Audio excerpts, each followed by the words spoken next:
Chapter number 8 ठीक है, एक बार चेक कर लो। चैप्टर नंबर 8 ठीक है, चैप्टर नंबर 8 या 7, प्रशासन में जन भागीदारी कितनी महत्वपूर्ण। इसकी पृष्ठभूमि तैयार करने के लिए ना पहले थोड़ा सा कुछ समझ लो। अगर तुम समझना चाहते हो ना, तुम समझना चाहते हो प्रशासन के अंदर जन भागीदारी का जीता जागता उदाहरण समझना चाहते हो तुम, हेलो, प्रशासन के अंदर अगर जन भागीदारी का जीता जागता उदाहरण अगर समझना चाहते हो, मैडम थोड़ा शांत होकर बैठ जाओ। ऐसे मत पढ़ो, ऐसे पढ़े जा रहे हो, ऐसे पढ़े जा रहे हो। अगर आपके पास स्वस्थ नहीं हो ना तो आप घर जाओ, आराम से शांति से आराम करो, फिर कल आना। आप स्वस्थ नहीं हो अगर आपको। प्रशासन में जन भागीदारी, पीपल पार्टिसिपेशन, अगर इसे समझना चाहते हो, अगर तुमने पॉलिटी पढ़ी तो पॉलिटी के अंदर ना एक पढ़ा जाता 73वां संविधान संशोधन, याद है? 73वां संविधान संशोधन बता दो कब हुआ था बस, और किससे संबंधित है? कब हुआ था? 1992 में, 93 में, 93 में। अच्छा, और 74 भी तभी हुआ था, 74वां संविधान संशोधन 1993 में। अब ये भी बता दो मुझे, इसमें हुआ था क्या? ये ग्राम पंचायत से संबंधित है वाला, ये किस तो ग्राम पंचायत होता, ये किस तो शहरी प्रशासन था।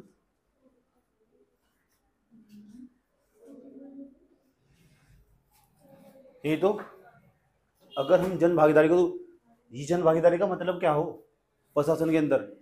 प्रशासन के अंदर अगर जनता ही भागीदार नहीं होने की, क्योंकि जो प्रशासन है ना, देखिए प्रशासन है ना, प्रशासन के पास ना तुम्हारा पैसा, आज वो कितना ही चिल्ला चिल्ला के कितना ही आवाज लगा ले, कोई भी विधायक हो, कोई भी एमएलए हो, कोई भी मुख्यमंत्री हो, सब हमारे दिए हुए टैक्स के पैसे का उपयोग कर अपने धन बटोरने में लगे हुए, हमारे द्वारा दिया गया पैसा। इस बात को अच्छी तरह तुम और इकोनॉमिक्स में समझोगे 5, 7, 10 लेक्चर और समझने के बाद, इकोनॉमिक्स के जो 45वें 46वें लेक्चर पहुंच जाएंगे ना, तो तुम्हें समझ में आना स्टार्ट हो जाएगा कि हमारा कितना अच्छा तरीके से बेवकूफ बनाया जा रहा है।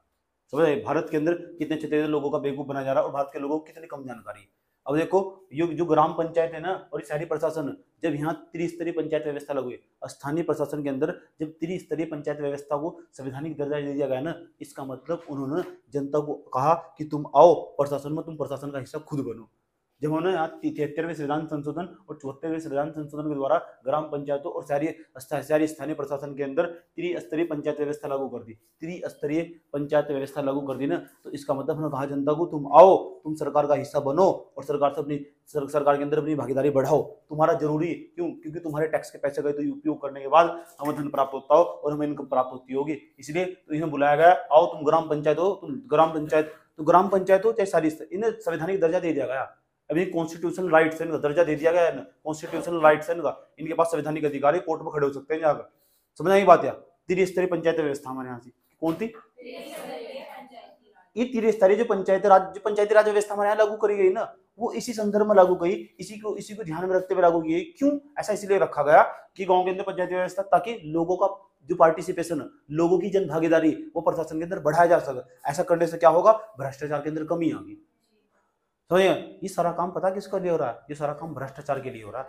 ये प्रशासन में जन भागीदारी, तो बताओ यहाँ एक पॉइंट निकाल सके, लाइन बना निकाल सको तुम, भ्रष्टाचार को समाप्त करने के लिए, प्रशासन में भ्रष्टाचार को समाप्त करने के लिए प्रशासन में जन भागीदारी का होना अति आवश्यक है, लाइन नहीं मिल गया, यानी सिलेबस तुम एक लाइन निकाल लोगे। ये जो सिलेबस का चैप्टर में, तो चैप्टर का नाम लिख रहा हूँ, प्रशासन में जन भागीदारी को बढ़ावा देकर भ्रष्टाचार को कम किया जा सकता है, ये लाइन नहीं मिल गया राम से, तो मेन से कहीं भी लिख सकते हो, कहीं का कहीं घुसा दो बस। समझ बात? वैसे चैप्टर है मेरे हिसाब से, ठीक, तो हम समझेंगे सर। तो भी जीता जागता उदाहरण दिया तुम, ये जो पंचायती राज संस्था लागू हुई, पंचायती राज व्यवस्था लागू हुई ग्रामीण स्तर पर, शहरी स्तर पर, ये जो लागू हुई, इसका मतलब क्या है? ये इसका अगर मूल रूप से तुम इसका उद्देश्य देखोगे ना, इसका यही मतलब है कि जनता की भागीदारी को प्रशासन के अंदर बढ़ाया जा सके। गैप इनके बीच में यार, समझ में आती? तुम आज नहीं तो कल प्रशासक बन जाओगे। जब प्रशासक बन जाओगे ना, तो जो तुम आम आदमी ना, जिस जिले में तुम्हारी पोस्टिंग होगी, उस जिले में तुम जाओगे, तो आम आदमी ना, तुम अपने आप को प्रशासक मान के चलोगे, तुम भूल जाओगे, आए तो भाई तुम भूल जाओगे अपने आप को प्रशासक मान, तुम्हारे दिमाग में मस्तिष्क में रहेगा कि हम ना, मैं आज डीएम हूँ, इसका अधिकारी हूँ और ये अधिकारी हूँ, तो सामने वाला तुमसे बात करता हुआ डरेगा। जैसे तुम अभी किसी बड़े अधिकारी से बात करते हुए डरते हो, क्यों? क्योंकि तुम्हें नॉलेज ही नहीं है। इसीलिए डरते हो। तो क्यों ये लोग ये भूल जाते हैं, जब तुम जागरूक हो जाओगे ना, जब तुम जागरूक, जनता तुम जागरूक हो जाओगे, तो जो जो जिलाधिकारी ना उसके ऑफिस पर जाकर खड़े हो गए होगे, उसके मुंह पर जाकर खड़े हो जाओगे, तेरे पास जो सैलरी आती है ना वो हमारे टैक्स के पैसे से आती है। समझ नहीं बात है, उसे याद दिलाओगे ये तुम्हारा, उसे दिखाओगे तुम्हारी ड्यूटी क्या है, तुम्हारा ड्यूटी, ये हमारा अधिकार है, हमारा अधिकार और तुम्हारी ड्यूटी, जो तो नागरिक अधिकार पत्र आया था। समझ में आई बात है।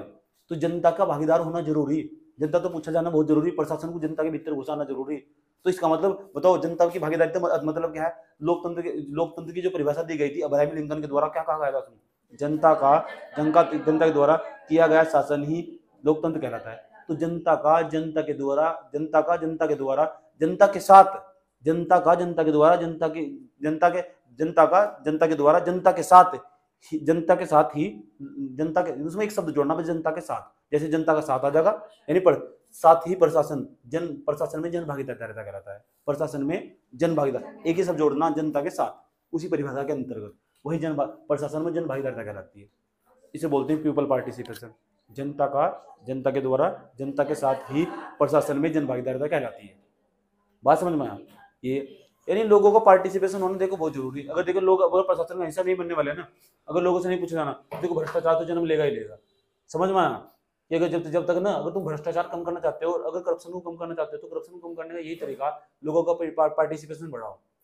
हमारे यहाँ ना, जब हम आजाद हुए, जब भारत आजाद हुए ना, 26 जनवरी 1950 को हमारा संविधान लागू हुआ। 26 जनवरी 1950 को, तुम जानते हो देखो हमारे यहाँ क्या क्या हुआ, तब से क्या क्या प्रयास किए गए जनता की भागीदारी को प्रशासन के अंदर बढ़ाने के लिए, ताकि जनता को ना पार्टिसिपेशन करा जा सके, प्रशासन के अंदर लाया जा सके। क्या क्या प्रयास हुए, हुआ था क्या?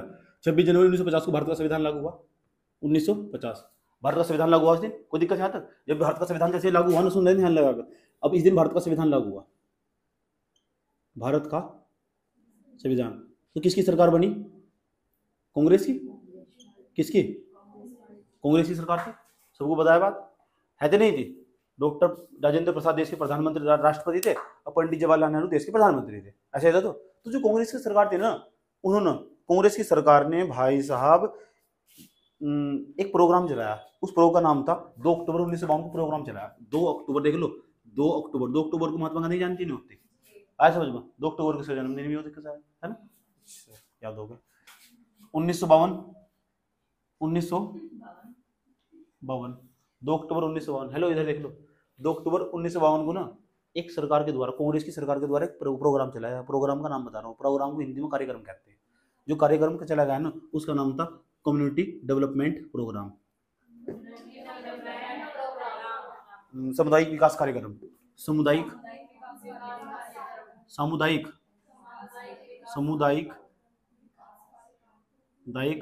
विकास कार्यक्रम। लोगों का विकास करने के लिए, पूरे समुदाय का विकास करने के लिए कार्यक्रम चला जा रहा है, ताकि लोगों का विकास करा जा सके। बाद में जाकर जो कम्युनिटी डेवलपमेंट प्रोग्राम चलाया था ना सरकार ने, कांग्रेस की सरकार के द्वारा, इसमें जाकर पता चला इसके लिए कमेटी बनाई गई कि लोगों का विकास हो क्यों नहीं रहा। अरे जो कमेटी बनाई गई ना, ये जो कमेटी बनाई गई, उस कमेटी का तुम्हें नाम बता रहा हूँ मैं, बलवंत राय मेहता कमेटी। बलवंत राय मेहता कमेटी एक कमेटी बनाई गई है। इसने बाद में जाकर अपनी रिपोर्ट प्रस्तुत करी। उस रिपोर्ट में पता क्या पाया कि इस 56, 57, 58 बीत गए, 4-5 साल बीत गए, 51 से लेकर 56 तक पहली पंचवर्षीय योजना चलाई गई। इसमें कहा गया कि हम कम्युनिटी डेवलपमेंट प्रोग्राम चलाने वाले, हमारे पास संसाधन सीमित मात्रा में मौजूद है, लेकिन सीमित मात्रा में संसाधन होने के बावजूद भी हम भारत का विकास कुछ इस प्रकार करने वाले, हम कम्युनिटी डेवलपमेंट प्रोग्राम चला रहे, समुदाय का हम विकास करेंगे, इस समुदाय का विकास, समुदाय का ऐसा करके भारत का विकास करा जा सके। उन्होंने देखा क्या समुदाय का विकास करा जा सके। मैं भारत सरकार हूँ, मैं योजना बनाया, देखो मैंने प्लानिंग कमीशन बनाया, मैंने ऐसा समझ, इस प्लानिंग कमीशन के माध्यम से मैं 5 साल की योजना बनाई। देखा क्या है, कोई कार्य ही नहीं, कोई कार्य ही नहीं हुआ, कोई विकास नहीं हुआ, 5 साल में कुछ काम नहीं हुआ यार। हो क्या रहा? सरकार को समस्या खड़ी। सरकार ने कहा एक कमेटी बनाओ कि सर इस समुदाय कार्यक्रम, इस सामुदायिक विकास कार्यक्रम के अंदर समस्या कहाँ, पता करो। तो बलवंत राय मेहता कमेटी का गठन किया गया। नाम तो देख लो उसका, बलवंत राय मेहता, एक कमेटी बनाई गई है। आया समझ में? बलवंत राय मेहता की अध्यक्षता में एक कमेटी बनाई गई, इसका नाम ही बलवंत राय मेहता समिति, ये कमेटी बनाई गई। आया समझ में? और इस कमेटी ने जो अपनी रिपोर्ट प्रस्तुत कर दी ना, चौंकाने वाले आंकड़े सामने पेश कर रख दिए। इसका कहना था, बलवंत राय मेहता साहब का कहना था कि भाई साहब भारत के अंदर ना हर चीज़ का केंद्रीकरण। जितनी भी योजनाएं चलाई जाए, भारत की जनसंख्या इतनी सारी, जितनी भी योजनाएं चलाई जा रही है ना, सबका केंद्रीकरण हो रखा। और सबका जब केंद्रीकरण हो रखा है ना, प्रशासन के अंदर जनता भागीदारी नहीं है। सारा काम प्रधानमंत्री ये योजना, प्रधानमंत्री फलाना योजना, प्रधानमंत्री ढिमका योजना, सारी चीज, सब चीज़ों का केंद्रीकरण। जब केंद्रीकरण होगा ना, जैसे अगर छोटा सा काम भी करवाना हो तो दिल्ली जाना होगा, राजधानी में। छोटा सा काम भी, छोटा सा काम भी करना हो ना तो दिल्ली जाना होगा। अगर सैली भी करवाना हो तो दिल्ली जाना होगा, छोटे छोटे काम। इसका मतलब उन्होंने कहा भारत के अंदर ना पंचायती राज संस्थाओं को लागू कर देना चाहिए। आज से बताओ, तुम है ना, जो गांव के लोग इन्हीं के अंदर ही, तो बताओ जरा एक बात बताओ, अगर गांव में केस हो जाते हैं तो क्या करना चाहिए? गांव में केस हो जाते हैं तो पंचायत लगनी चाहिए नहीं? इस पंचायतों का फायदा होगा नहीं होगा? तो फिर कोर्ट तक तो जाने की जरूरत नहीं पड़ने की। आज समझ में, ये प्रशासन के अंदर यही तो भागीदारी तो हो। समझ आई बात है? फैसले खुद ही सुन लेंगे। महात्मा गांधी भी तो यही चाहते थे। तो बलवंत राय मेहता साहब ने कहा कि समस्या तो भारत के अंदर है, क्योंकि चीजों का केंद्रीकरण बहुत है, सेंट्रलाइजेशन बहुत है। केंद्रीकरण, प्रशासन के अंदर केंद्रीकरण की समस्या पाई जा रही, केंद्रीकरण की प्रवृत्ति दिखाई दे रही है। और जब किसी देश की जनसंख्या ज्यादा मात्रा में होगी ना, और उसके अंदर अंदर केंद्रीकरण की प्रवृत्ति होगी, उस देश का विकास हो नहीं सकता। इसलिए बलवंत राय मेहता साहब ने साफ साफ कह दिया, जब तक आप इस तरह के कोई से भी कार्यक्रम चला लो, चाहे कितने भी कार्यक्रम चला लो, जब तक प्रशासन के अंदर केंद्रीकरण की समस्या होगी ना, जब तक आप डिसेंट्रलाइजेशन नहीं करने के, प्रशासन को केंद्रीय भाग तोड़ने के लिए, ये पंचायती राज, चलो जिला पंचायत वालों का काम अलग, ग्राम सभा वालों का काम अलग, चलो एक स्थानीय प्रशासन वालों का काम अलग, इसे अलग अलग काम, अलग अलग व्यक्ति को अलग अलग काम सौंपने के, तो तब तक तुम्हारा विकास हो ही नहीं सकता बिल्कुल भी। मैं अकेला व्यक्ति हूँ, मैंने सोचा मैं चलो मैं 20 क्लास पढ़ा सकता हूँ, तो कठिनाई पैदा हो जाएगी मुझे। मुझे कम से कम 4-5 टीचर मैनेज करके मैं और अच्छा इनकम प्राप्त कर सकता हूँ, और ज्यादा विकास कर सकता हूँ। सही बात, क्यों? क्योंकि मैंने चीजों का डिसेंट्रलाइजेशन कर दिया। कोई एक टीचर बुलाया मैंने, मैंने कहा तो 2-3 क्लासों को संभाल। मैंने दूसरा टीचर बुलाया, मैंने कहा 2-3 क्लासों को तू संभाल। तीसरा टीचर बुलाया और सबकी मैं निगरानी करता हूँ, कौन कौन क्या क्या पढ़ा रहा। तो मेरा मैं अच्छा चलेगा नहीं चलेगा? बिल्कुल ऐसा ही, ऐसे ही प्रशासन के अंदर होना चाहिए। आज समझो, उनका मानना था बलवंत राय मेहता साहब का कि भारत के अंदर चाहे इस तरह के कितने भी प्रोग्राम चला लेना, जब तक केंद्रीकरण की समस्या को सोल्व नहीं करने के, तुम चीजों का विकेंद्रीकरण नहीं होने का, डिसेंट्रलाइजेशन नहीं होने का, जनता भागीदार नहीं होने की, तब तक भारत के अंदर जो विकास है, जो समस्या है ना, इसे हल नहीं करा जा सकता। भारत का विकास करना इतना आसान काम नहीं है। फिर अगला जो कमेटी बनी ना, उन्होंने सबने यही रिकमेंडेशन दी, यही सलाह दी कि भारत का अगर तुम विकास करना चाहते हो, तो भारत का विकास करने के लिए तुम इस तरह की पंचायती राज संस्था को लागू करना होगा। यानी क्योंकि भारत का ना आज भी 75% लोग आज भी गाँव में रहते हैं, यानी गाँव में रहते हैं, और गाँव के अंदर ना तुम पंचायती राज संस्थाओं को लागू करना होगा, उनका खुद का राज देना होगा तुम्हें, जब जाकर तुम देश का विकास कर सकते हो। क्यों? क्योंकि जो योजनाएं चलती है ना, केंद्र से चलती है, केंद्र से जो चलती है, और केंद्र से जब तक गांव तक पहुंचती है, तब तक बीच में प्रशासन ने भी खाया, अधिकारी ने भी खाया, छोटे छोटे कर्मचारी ने पैसा खाया। इतना जबरदस्त मात्रा में भ्रष्टाचार है। समझ में आया बात? है बलवंत मेहता राय साहब क्या कहना चाहते थे? पूरा इनका बहुत बड़ा पेज है, पूरा का पूरा पढ़ने की जरूरत नहीं है, समरी बताई जा रही है शॉर्टकट में। समझ में आया बात? 2 अक्टूबर 1952 में जो सामुदायिक विकास कार्यक्रम चलाया था ना, CDP, कम्युनिटी डेवलपमेंट प्रोग्राम, सामुदायिक विकास कार्यक्रम, इसकी ना समीक्षा की गई बलवंत राय मेहता समिति के द्वारा। समीक्षा करने के बाद आज समझ, फिर उसने उनका मूल्यांकन दिया। जब मूल्यांकन करते हैं ना, तो सुझाव देते हैं, इन्होंने अपनी रिकमेंडेशन दी, ऐसा किया जाना चाहिए। समीक्षा करने का मतलब सही और गलत बताया गया था। उसके बाद बताया कि अब किया जाना क्या है, फिर इनका मूल्यांकन करा, ये किया जाना चाहिए। आज समझ, उन्होंने कहा कि हमारे यहाँ ना जितनी भी योजनाएं चलाई जाती है, सबका केंद्रीकरण, और यही भारत के अंदर सबसे बड़ी समस्या कि भारत का विकास नहीं हो पा रहा। क्यों नहीं हो पा रहा? क्योंकि यहाँ केंद्रीकरण की प्रवृत्ति, यहाँ केंद्रीकरण की जो प्रवृत्ति है ना, वो उसका पक्ष उजागर होता दिखाई दे, इसलिए यहाँ भारत का विकास नहीं हो पा रहा। अगर तुम भारत का विकास करना चाहते हो, पंडित नेहरू बुलाया, उसने पंडित नेहरू बुलाया, बैठकर मीटिंग हुई उनकी दिल्ली में, खासी अच्छी थी, कैबिनेट की मंत्री मीटिंग में बैठे हुए थे। उन्होंने कहा क्यों नहीं हो रहा भारत का विकास? उसने कहा देखो जी, जो क्योंकि बहुत अच्छे विशेषज्ञ थे, आया समझ लो, बड़े बड़े ये अर्थशास्त्री भी रहे थे, दार्शनिक थे, फिलोसोफर्स थे, आया समझ लो, बहुत बड़े राजनीतिक विशेषज्ञ थे। इनका मानना था अगर भारत का विकास करना चाहते हो तो देखो, तुम जो केंद्रीकरण की प्रवृत्ति है ना, उसे कमजोर करना होगा, और जो विकेंद्रीकरण की प्रवृत्ति है उसे बढ़ावा देना होगा, चीजों को बांटना होगा तुम्हें। जब तो तुम बांटेंगे तब तो भारत का विकास नहीं कर सकते। अब बांटने का मतलब ही विकेंद्रीकरण हो, विकेंद्रीकरण यानी केंद्रीकरण की प्रवृत्ति कमजोर कर देना, जिसके सामने वी लगा देंगे, इसका मतलब यही होगा, वो कमजोर हो जाएगा। बात समझ में आया? कोई प्रॉब्लम नहीं आता? ठीक, ये कहना था बलवंत मेहता राय साहब का। बलवंत राय मेहता, कोई प्रॉब्लम है तक? ठीक, क्या लिखा? तुमने कुछ लिखा? हेडिंग बनाई थी?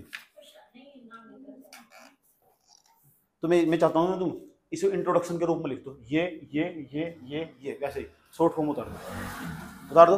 इसे कुछ तो सीखने को मिलाई, क्योंकि मैं इसके बारे में लिखवाने का नहीं।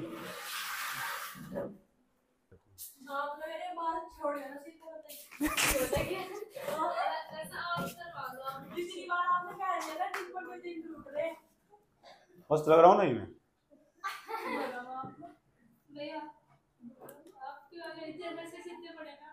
भरा हूँ, हो सकता मैं किसी के लिए देवता हूँ। ब्रह्मा जी उनके बारे में नहीं ऐसे हो। और ये तेरा भरम हो। ब्रह्मा जी सही बात है गलत बात है?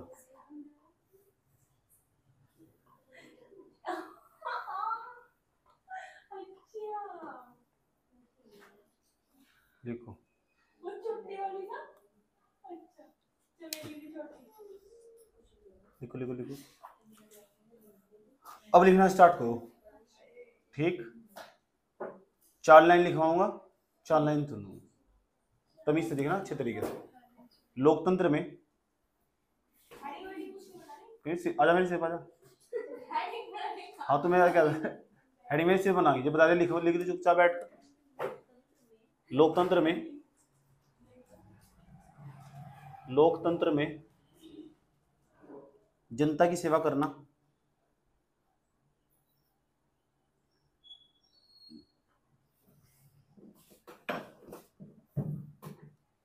जनता की सेवा कौन करेगा? प्रशासन। प्रशासन का मूल उद्देश्य जनता की सेवा करना। लोकतंत्र में लिखो, लोकतंत्र में जनता की सेवा करना प्रशासन का मूल उद्देश्य है। इसी लाइन तमीज से लिखते रहना, क्योंकि मैं तुरंत सुन लूंगा उस लाइन को। लोकतंत्र में जनता की सेवा करना प्रशासन का मूल उद्देश्य है। लोकतंत्र में जनता की सेवा करना प्रशासन का मूल उद्देश्य है। इसलिए यह आवश्यक है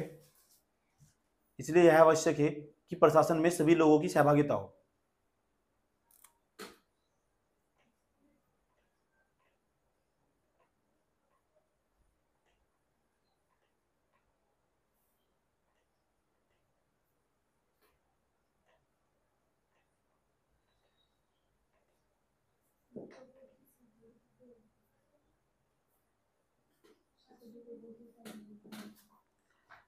इसलिए यह आवश्यक है कि प्रशासन में लोगों की सहभागिता हो।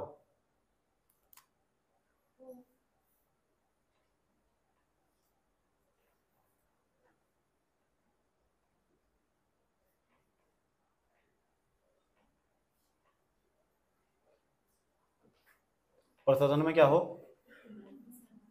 सहभागिता। दोबारा फिर समझ लो। हेलो, ये हमारा लोकतंत्र की खास बात होगी, इसके अंदर जो प्रशासन होगा उसका एक मूल ऑब्जेक्टिव होगा जनता की सेवा करना, होगा नहीं? इसलिए फिर आवश्यकता होगी, ये आवश्यक हो चुका कि जो प्रशासन है ना, प्रशासन के अंदर जन सहभागिता को बढ़ाया जाए, जनता की भागीदारी को बढ़ाया जाए। समझ में आया बात है? इसका ये तो मतलब हुआ। अगली लाइन लिखो, कोमल लिख लिया ना? उसके बाद लिखो, प्रशासन में जन सहभागिता से हास्य। प्रशासन में जन सहभागिता से हास्य।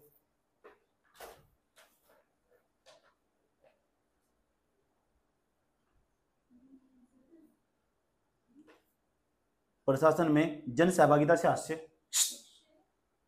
लिख दिया। प्रशासन में जन सहभागिता से हास्य, या तुमने लिखा है जन सहभागिता, प्रशासन में जन सहभागिता, उसे अंडरलाइन कर दो, पढ़ तो नहीं चाहिए रहे। प्रशासन में जन सहभागिता से हास्य, जनता की सरकार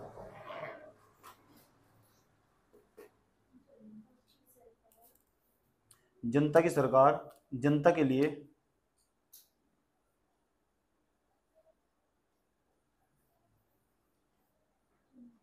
जनता की सरकार, जनता के लिए, जनता की सहभागिता, जनता के साथ, जनता के लिए, जनता के साथ, जनता के लिए, जनता के साथ, साथ जन सहभागिता से है, जनता के साथ जन सहभागिता से है। ये प्रशासन जन भागीदारी का मतलब जन सहभागिता से है।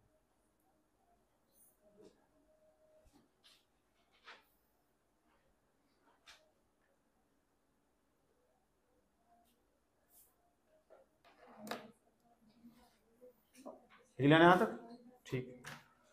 वर्तमान समय प्रशासन में ना जन भागीदारी तेजी के साथ बढ़ती चली जा रही, बढ़ती नहीं चली जा रही। समझ आई बात है?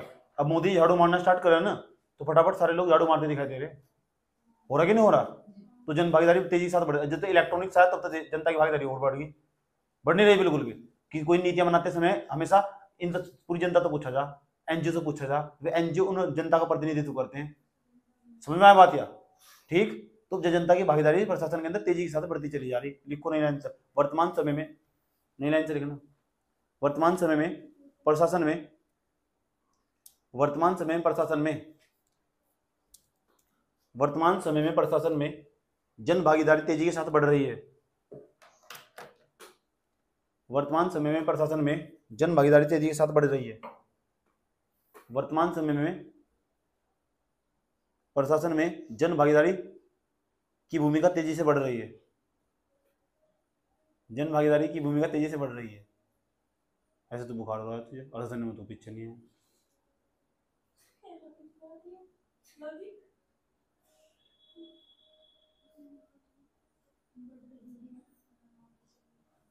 वर्तमान समय प्रशासन में जन भागीदारी की भूमिका तेजी से बढ़ रही है।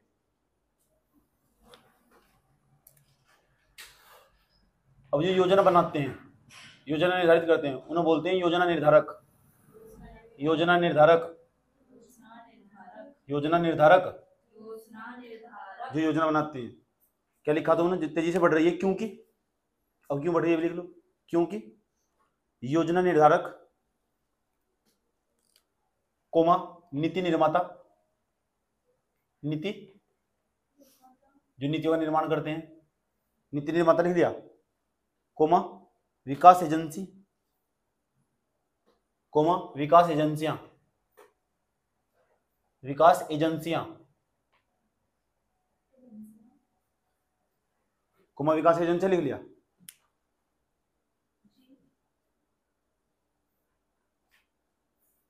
कोमा विकास कार्यों की असफलता के बाद, विकास कार्यों की असफलता के बाद,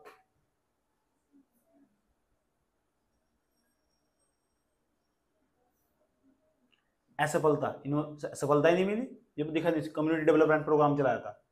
विकास कार्यों की असफलता के बाद, विकास कार्यों की असफलता के बाद यह निष्कर्ष निकाला, विकास कार्यों की असफलता के बाद यह निष्कर्ष निकाला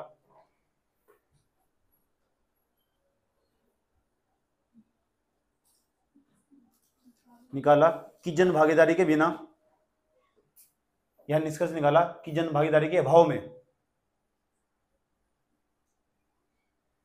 विकास कार्य संभव नहीं है।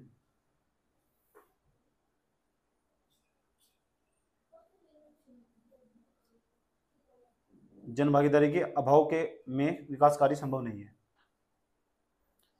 जन भागीदारी के अभाव में विकास कार्य संभव नहीं, लिख लिया। इस कारण वर्तमान में विकास कार्यक्रम में जन सहभागिता एवं जन सशक्तिकरण आवश्यक है। इस कारण वर्तमान विकास कार्यक्रम में, इस कारण वर्तमान विकास कार्यक्रम में, क्या मैं हूं हीरो तेरा, लिख लिया। इस कारण वर्तमान विकास कार्यक्रम में जन सहभागिता एवं जन सशक्तिकरण आवश्यक है। जन सहभागिता एवं जन सशक्तिकरण आवश्यक है।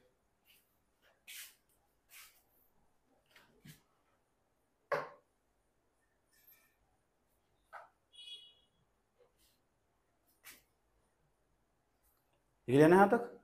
ये बदतमीजी बातों में खिंडाना, एक काम करो, चुपचाप पहले से पढ़ो। देखो क्या क्या बताया गया तुम्हें। पर्सन लोकतंत्र हमारे पास ही, स्टार्टिंग से देखो क्या क्या लिखा है। लोकतंत्र हमारे पास ही, स्टार्टिंग से। लोकतंत्र के अंदर प्रशासन का मूल उद्देश्य यही होगा, क्या हो, जनता की सेवा करना। उसके बाद इसलिए आवश्यक होगा, पता क्या आवश्यक होगा, कि प्रशासन के अंदर ना जो जन सहभागिता उसे बढ़ावा दिया जाए। आया समझ में? उसके बाद बताओ क्या लिखा है।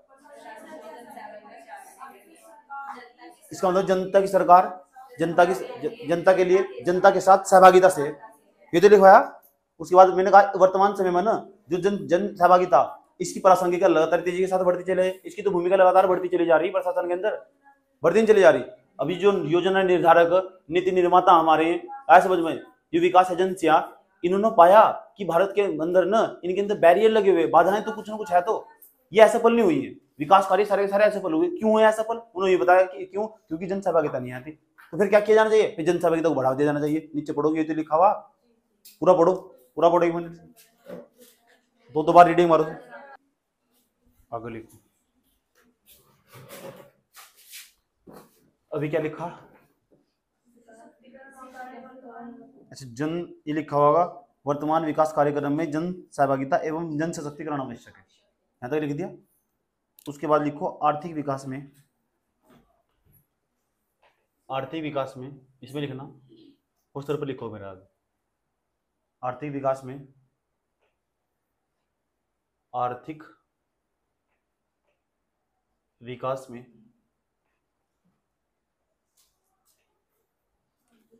आर्थिक विकास में असफलता के बाद,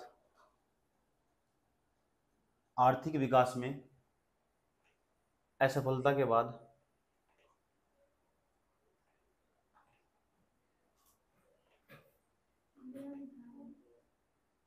आर्थिक विकास में सफलता के बाद इस स्थिति में से निपटने के लिए, इस स्थिति से निपटने के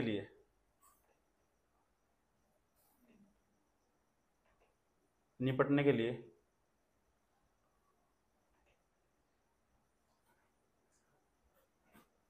इस स्थिति से निपटने के लिए counter development program, counter development program, development program, counter development program की अवधारणा का विकास किया गया। काउंटर डेवलपमेंट प्रोग्राम की अवधारणा का विकास किया गया। काउंटर डेवलपमेंट प्रोग्राम की अवधारणा का विकास किया गया। अब ये भी समझ लो क्या हो काउंटर डेवलपमेंट विकास की अवधारणा। तुमने नाम सुना है SHG का, सेल्फ हेल्प ग्रुप, ऐसे एडिटोरियल में पढ़ाई होगा इसके बारे में। स्वयं सहायता समूह, स्वयं सहायता, कितना मस्त कॉन्सेप्ट हो। देखो एक उदाहरण देता हूँ तो समझने के लिए। इसे बोलते हैं काउंटर डेवलपमेंट प्रोग्राम। ऐसे ऐसे प्रोग्राम चला जा रहे हैं, समझ, जो काम एक अकेला व्यक्ति नहीं कर सकता ना, बहुत सारे लोग मिल जाओ आराम से जाओ काम। जैसे एक बैंक मिर्जापुर में पड़े, यूपी के जिला पड़े मिर्जापुर, उसमें एक गांव पड़ा, उसका नाम मिर्जापुर का। मिर्जापुर में एक गांव के लोगों ने अखबार दे रखा था। एक गांव के लोगों ने पता क्या किया, एक बैंक बनाया। बैंक का नाम पता क्या है? बकरी बैंक। अब आप सोचते होंगे इसका मतलब क्या हो, ये भी समझ आ गया। बकरी बैंक इतना मस्त है ना, मतलब उस गाँव में सब ना पाल लोग रहते हैं, गडरी लोग रहते हैं, उनके पास बकरी हो अधिकांश मात्रा में। सब अपने यहाँ पे जो एक लेटेस्ट बकरी हो, मतलब जो अव्वल तरीके की, उस बकरी को लाके उसमें फार्म हाउस में लाकर रख दिया। सब 50 लोग मिल गए, 50 लोग मिल गए।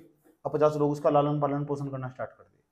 समझ आई बात? यार उसका लालन पालन पोषण पर एक बकरी से जितना पैसा आता ना, वो सारा का सारा बैंक हो जाता। समझ आई बात? उसके नाम से एक फंड बना दिया, उस फंड का नाम रखा उसने, फंड जो इकट्ठा हो रहा था। 50 बकरी ऐसे ही लाकर इकट्ठा कर दी, उनसे जो भी पैसा इकट्ठा हुआ ना, आया समझ। एक अकेला व्यक्ति अगर एक बकरी का दूध बेचता, वही 5-10 हज़ार रुपये इकट्ठा होते उसको एक महीने में। आए 5-10 हज़ार रुपये इकट्ठा।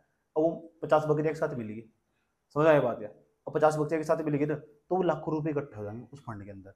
और एक व्यक्ति को एक महीने में एक बार में पैसे मिल जाए लाख रुपये। 1 लाख रुपये का इंसान कोई बिजनेस, बड़ा बिजनेस भी कर सकता, उससे उसका विकास हो जाएगा तुरंत।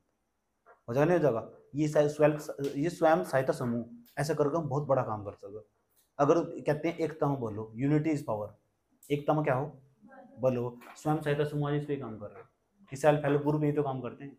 जो तुम काम कोई नहीं कर सकते ना, गाँव में लोग कमेटी डाल कर रखते हैं। कमेटी कॉन्सेप्ट, ये तो कमेटी का कॉन्सेप्ट, 5-7 लोग एक साथ मिल जाते हैं, सब उसमें महीने वाइज पैसे जमा करते हैं। जिसे जरूरत होती है ना, उस पर उसकी कमेटी खुल जाती है, उस 50-60-70 हज़ार लाख रुपए ये में चले जाते हैं, और फिर नया काम जोड़ सकता है अपना कोई। आज समझो, ये बहुत बेहतरीन कॉन्सेप्ट है। समझ आई बात? है ये साहूकारों से तो बहुत बढ़िया, साहूकार सेठ धन्ना सेठ तो पैसे लेते हैं, ऐसे विकास करा जा सके। इसे बोलते हैं काउंटर डेवलपमेंट प्रोग्राम। ऐसे ऐसे प्रोग्राम चला गए जो सेल्फ हेल्प ग्रुप। कोई तुमसे पूछे सेल्फ हेल्प ग्रुप किसे बोलते हैं, स्वयं सहायता समूह किसे बोलते हैं? ये ऐसे निर्धन लोगों का, गरीब लोग हो बेचारे, ऐसे निर्धन लोगों का समूह हो, जो निर्धन लोगों का समूह हो।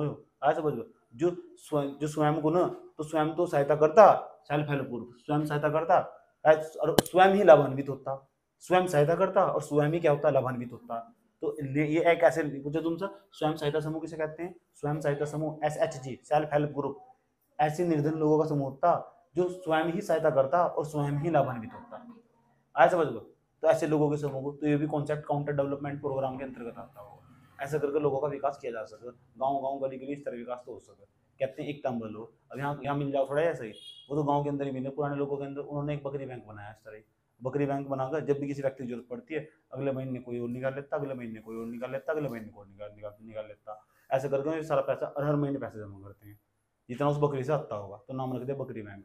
ऐसा प्रत्येक गाँव हो जाए तो कितना मजा आ जाएगा। ऐसा समझ, हर इंसान का घर का विकास हो जाएगा, क्योंकि जब मोटा पैसा हाथ मांगा नहीं 1.5-2 लाख रुपए, उससे बिजनेस भी कर सकता होगा। लेकिन गाँव के लोग ऐसा करते नहीं। ऐसा, लेकिन वो भी तो काम गाँव में ही हुआ ना, किसी किसी गाँव में। तो ऐसी सलाह दी जाती है, सरकार से प्रमोट करती है सेल्फ हेल्प ग्रुप को।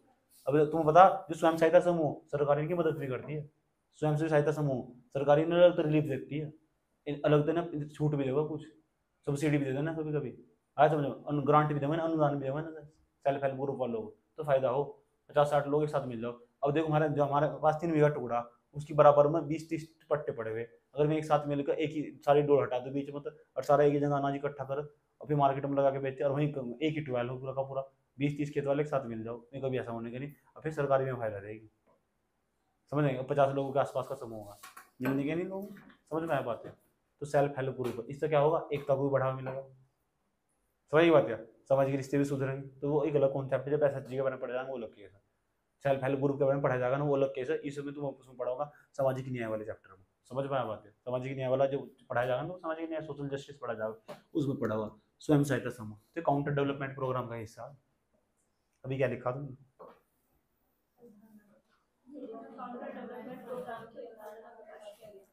जिससे किया गया, जिससे निर्धन लोगों का समूह,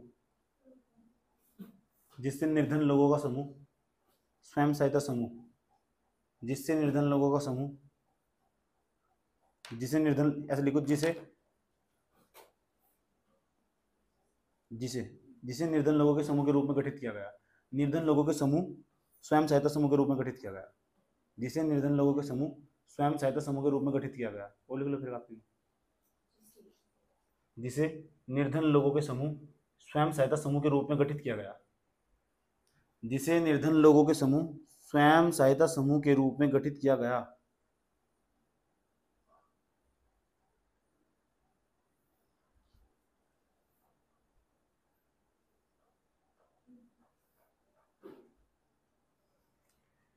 जिसमें, इसमें लिखो, जिसमें कुछ सरकारी सहायता उपलब्ध करवाई जाएगी। सरकारी सहायता मिलती है तुम्हें, जिसमें कुछ सरकारी सहायता उपलब्ध करवाई जाएगी,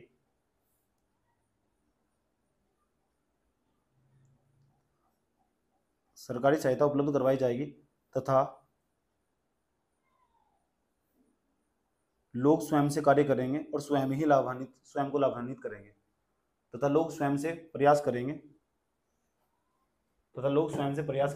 और स्वयं को ही लाभान्वित करेंगे। लोग स्वयं से प्रयास करेंगे और स्वयं को ही लाभान्वित करेंगे।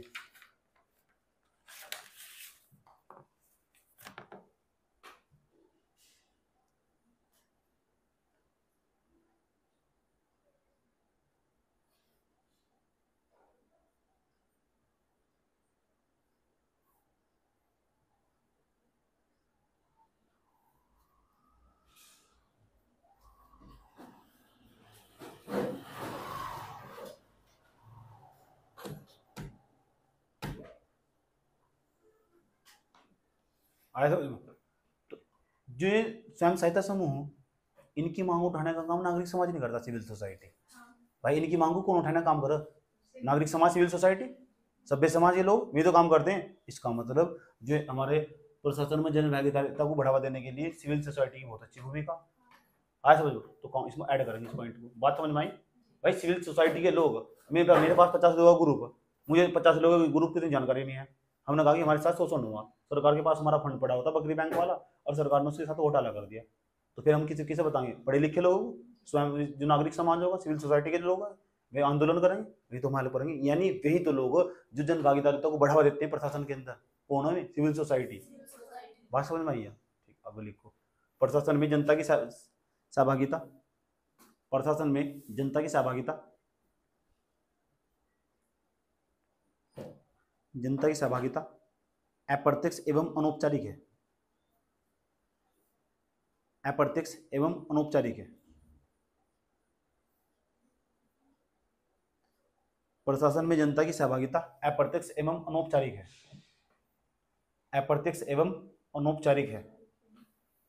ऐसी स्थिति में सिविल सोसाइटी महत्वपूर्ण भूमिका निभाता है। ऐसी स्थिति में सिविल सोसाइटी महत्वपूर्ण भूमिका निभाता है। ऐसी स्थिति में सिविल सोसाइटी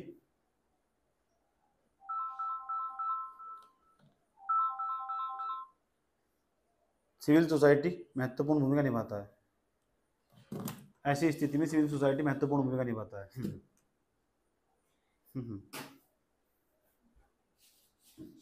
लिख दिया ना यहां तक? सिविल सोसाइटी महत्वपूर्ण भूमिका निभाता है, लिख दिया ना? ठीक। तो जनता का मत, ये जनता के मत का निर्माण नहीं करता।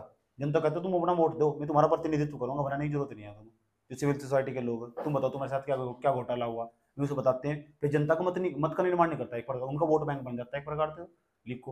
लिखो यह जनता के मत का निर्माण करता है, यह जनता के मत का निर्माण करता है।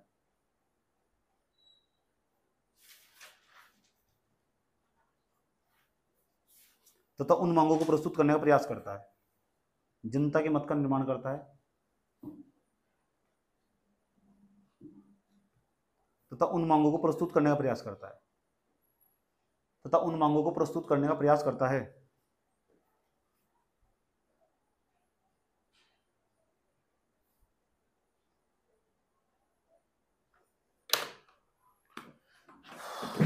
अब इंपॉर्टेंट चीज पढ़ने वाले, अगर हमने प्रशासन के अंदर जन भागीदारी को बढ़ावा दे दिया तो इसको कुछ लाभ मिलेगा। तो तुम्हारा दिमाग खोलने वाला हूं। अगर हमने प्रशासन के अंदर जन भागीदारिता को बढ़ावा दे दिया तो प्रशासन के अंदर इसको कुछ लाभ मिलने वाला है। बता क्या लाभ मिलने वाला? एक लाभ बता। प्रशासन के अंदर जन भागीदारिता को बढ़ावा दिया, क्या फायदा होगा? प्रशासन में जन भागीदारिता को बढ़ावा दे दिया, जनता और पार्टिसिपेट हो जाओ, सब चीज तुमसे पूछेगी, तो पहला फायदा क्या होगा तेरे हिसाब से? पहला फायदा तो यही होगा कि जो जनता होगी ना, उनका निम्न स्तर पर क्या होगा, विकास होगा, हर किसी का। ठीक है, एक पॉइंट होगा, तू बता अगला पॉइंट। जनता अपनी समस्या सीधा प्रशासन से बता सकेगी। अच्छा, ये जो पूछ रहा है फायदा क्या होगा, प्रशासन बता सकते हो? प्रशासन को बताओगे। अच्छा, और जो बीच के जो भ्रष्टाचार समाप्त होगा इस बीच में का। जब भ्रष्टाचार को कमी आ गई, शॉर्टकट में बता मुझे बस, तू बता। बता, जनता जब भागीदार होगी प्रशासन के अंदर, इसका बेनिफिट होगा कुछ? क्या बेनिफिट होगा? ये बता दिया इसने, भ्रष्टाचार भी कमजोर होगा। हाँ, तो बता देना एसडीजी लक्ष्य प्राप्त होंगे। हाँ, तो क्या होगा? तो जहां तो दिमाग खोलना अपना दायरा खोलो बड़ा है, ये भी गोल गोल क्यों घूम रही? तो बता।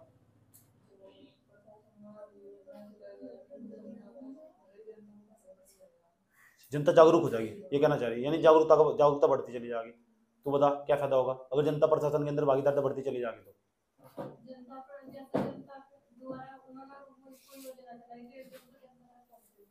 यानी योजनाओं का सुनिश्चित वितरण होगा, यही कहना चाहती है।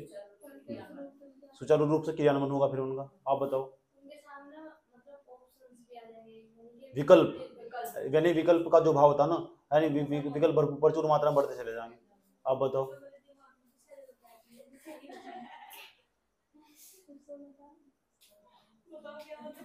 प्रशासन जनता की भागीदारी लगातार बढ़ती जाएगी, गरीबी का उन्मूलन होगा नहीं होगा? तो क्यों होगा? तू अपने मुंह से मुख तो बोल के बताना। एसडीजी लक्ष्य तो पता नहीं कितने, एसडीजी सबसे लास्ट मांगे। हाँ, तो पारदर्शिता आ गई, जवाबदेहिता आ गई। अब बता, तू दिमाग नहीं चला रहा। सर सबके पॉइंट, तेरे पास क्या पॉइंट है? मैं आपसे पूछना चाहता हूँ, बताओ प्रशासन के अंदर जन भागीदारी को बढ़ावा देने के बाद कौन क्या क्या लाभ मिलने वाले होंगे? लाभ किस तरह मिलने वाला जनता को बताओ। तुम्हें कैसे प्रशासन बना दो? तुम्हारे बड़े बदतमीज आदमी हो तुम यार। बताओ। सुशासन की स्थापना होगी, तो बताना सुशासन की स्थापना होगी। और कोई पॉइंट नहीं है? बता तो दिया पहले ये पॉइंट, वो बता जो नहीं बताया। बता नहीं दिया, जनता जागरूक होगी। ये तो बता दे, जवाब देता आता ये।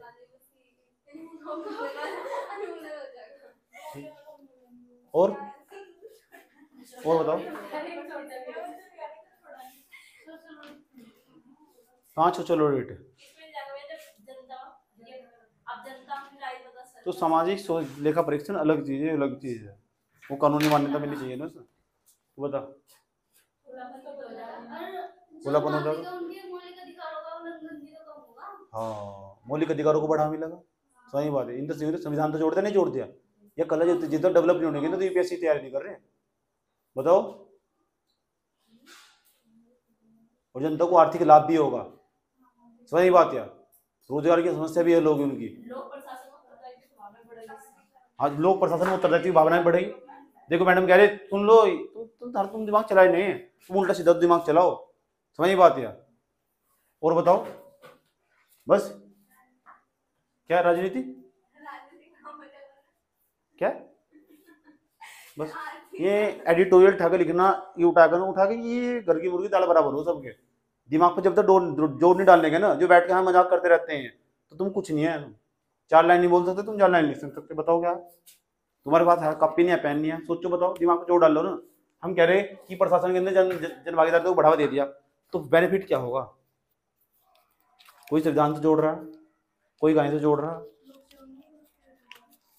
बताओ। और बताओ,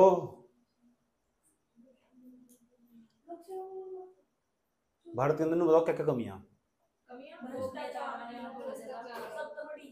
भ्रष्टाचार और गोपनीयता, वो भी कमजोर होती चल रही। तो गोपनीयता खुलापन हो जाएगा, गोपनीयता का उन्मूलन हो जाएगा, एफिशिएंसी बढ़ेगी, प्रशासन की दक्षता बढ़ जाएगी, काम करने की क्षमता बढ़ जाएगी उसकी, समझ में आया बात है। जन भागीदारी को बढ़ा दोगे। और बताओ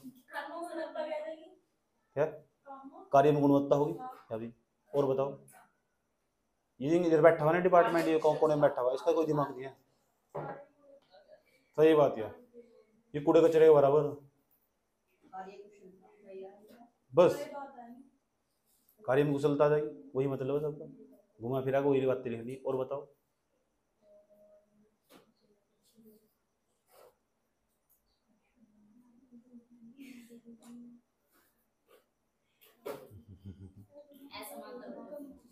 असमानता, वही असमानता मौलिक अधिकारों को बढ़ावा मिलेगा। योजनाओं का क्रियान्वयन, कैसा कौन क्रियान्वयन? योजनाओं का क्रियान्वयन सुचारू रूप से होगा, ऐसा बोलो। हाँ, सरकार की निरंतरता अंकुश भी लगाया जा सकता है, ये भी बात सही है, समझ में आ गया। तो जितने पॉइंट तुमने मुझे बताए ना, ये सारे अलग से लिख कर लेगा ये, ठीक है। अब मैं अपने पॉइंट लिखवा रहा हूँ।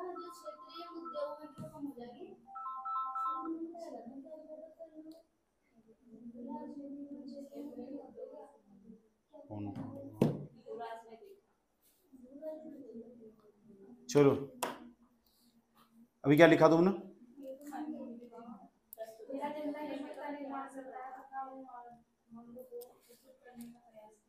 अगर लिखो, प्रशासन में जन सहभागिता से लाभ अवश्य देखा जा सकता है। प्रशासन में जन सहभागिता से लाभ अवश्य देखा जा सकता है।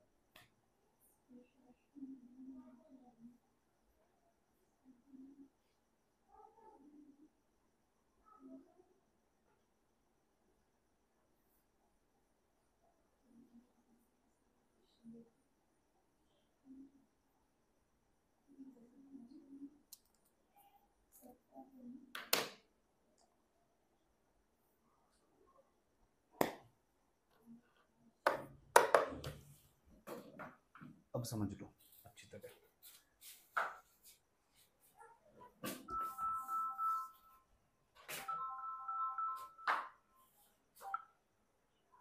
बहुत ही फोन परेशान कर रहा हूँ, इन्हें पता नहीं खाली दुनिया में।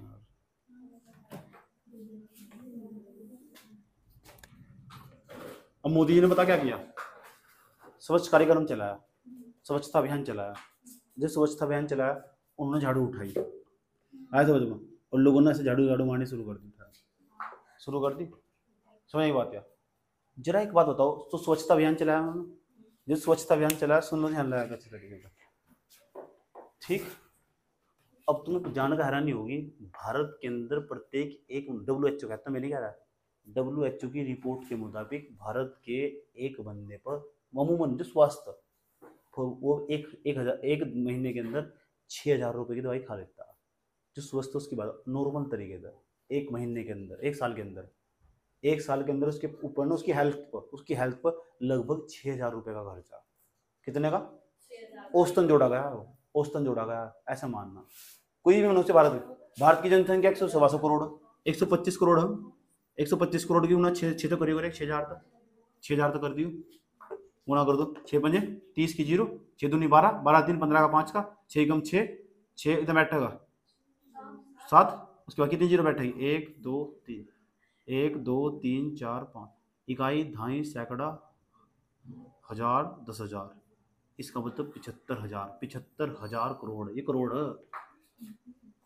75,000 करोड़ रुपए ये हम पैसे वैसे वेस्ट कर रहे हैं। 75,000 करोड़ है, 75, ये लगभग 1 लाख करोड़ रुपए के बराबर, 1 लाख करोड़ रुपए के बराबर। इतना तो हमारा एनपीए भी नहीं पड़ा उनको, बैंकों पर।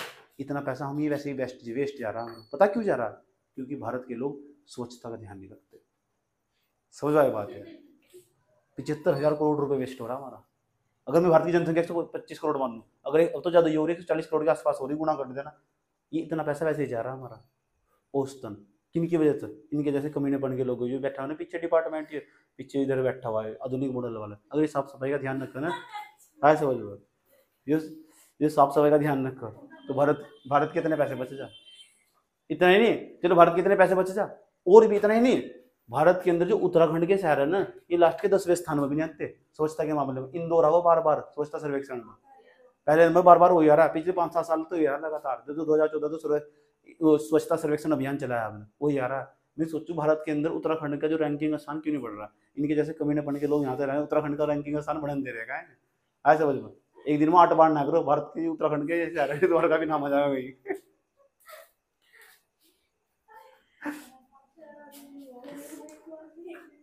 बात समझ में आया नहीं?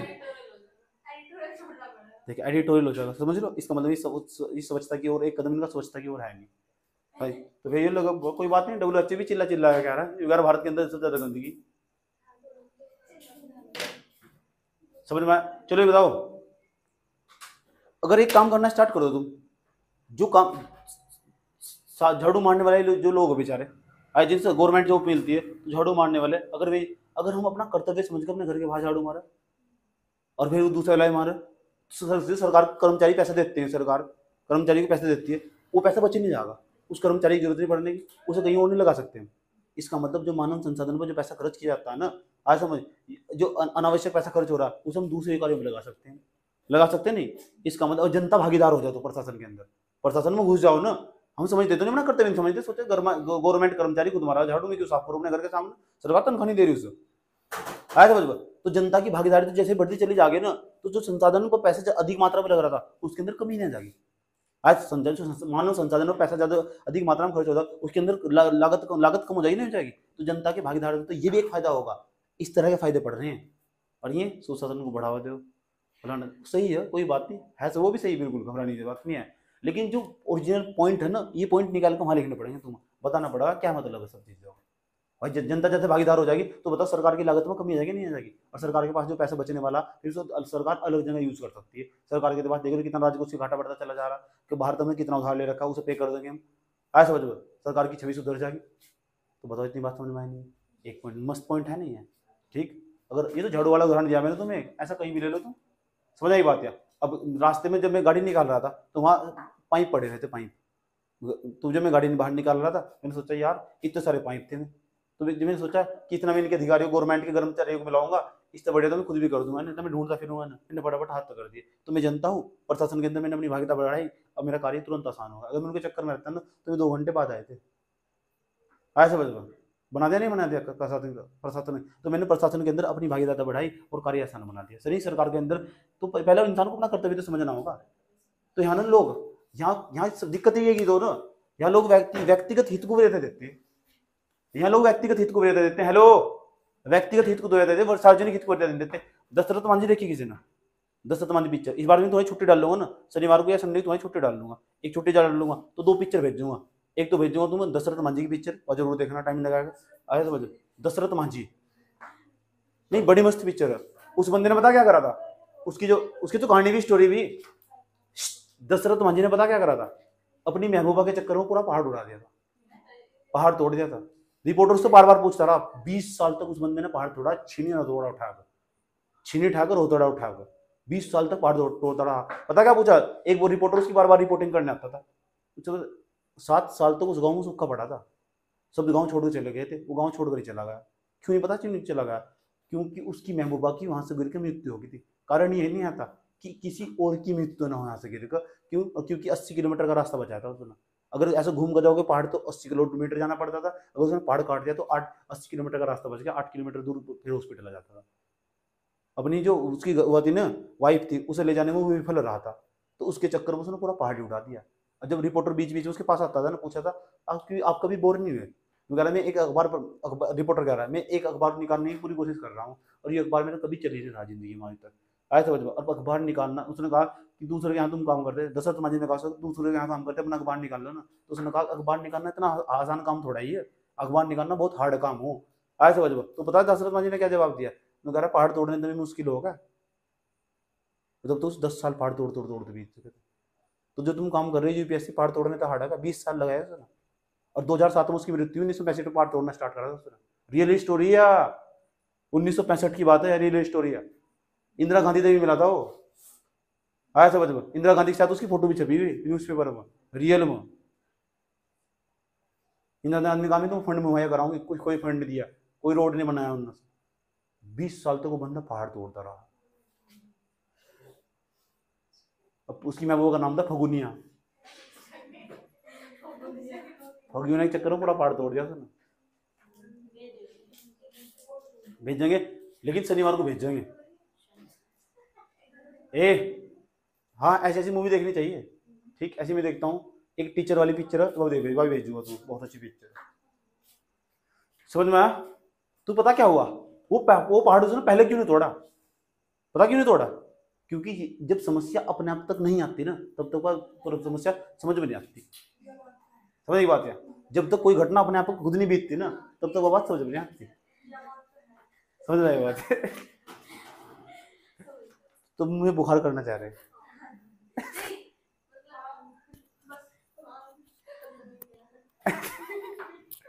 ये चाहते हैं कि मैं बीमार हो जाऊं। मतलब यार बड़े बदतमीज बच्चे हो यार तुम तो यार।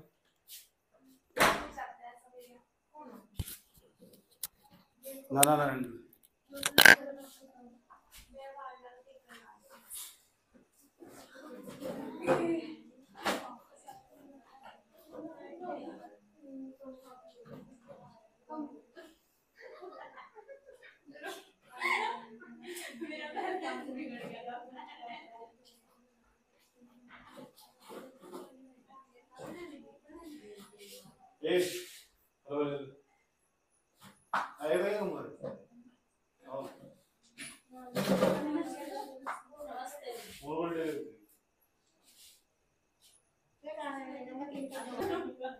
लिखो अब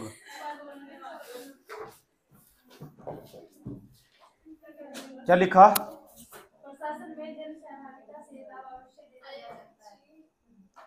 जन सहभागिता से लाभ अवश्य देखा जा सकता है, लिख दिया। उसके बाद नंबर फर्स्ट पॉइंट, या जल्दी लिख लो फटाफट, मुझे दूसरे घर जाना। नंबर फर्स्ट पॉइंट, यह मानव संसाधन शक्ति के यह मानव संसाधन शक्ति के युक्ति संगत प्रयोग की प्रयोजनों की लागत को कम करता है। यह मानव संसाधन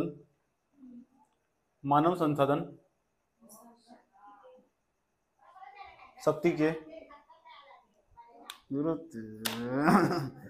क्या लिखा हुआ है तुमने? मानव संसाधन शक्ति के युक्ति संगत प्रयोग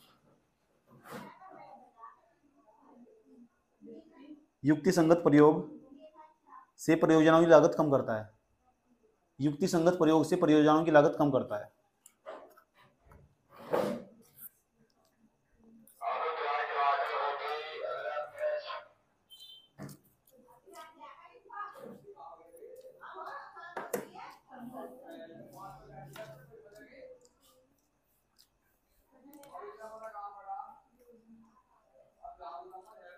कम करता है, नहीं दिया?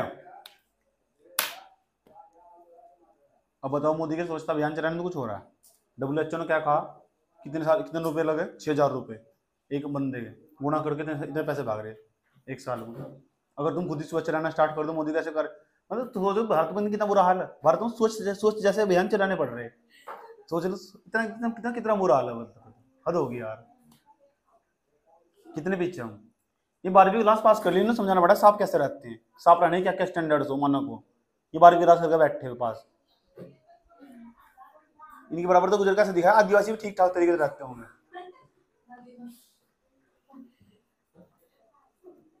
चलो लिखो, खुलेआम बेइज्जती हो रही है, ऑनलाइन बेइज्जती क्या लिखा? लिखो, यदि स्थानीय लोग, दूसरा पॉइंट, यदि स्थानीय लोग विकास प्रक्रिया में भागीदार होंगे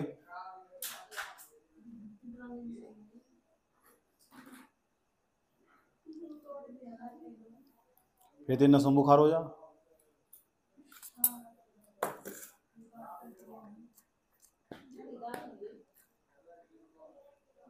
यदि स्थानीय लोग विकास प्रक्रिया में भागीदार होंगे तो यह योजना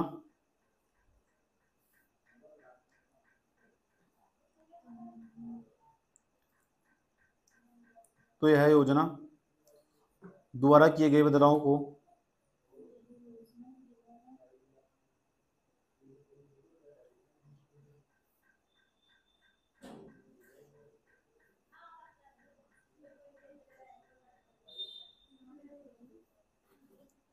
योजना द्वारा किए गए बदलाव को, ऐसे देखो, किए गए बदलाव को,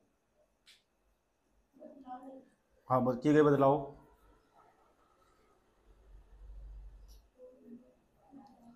सक्षमता प्रदान करेंगे, सक्षमता, ताकत बन जाएगी अगर सारे लोग मिल जाए, सक्षमता प्रदान करेंगे।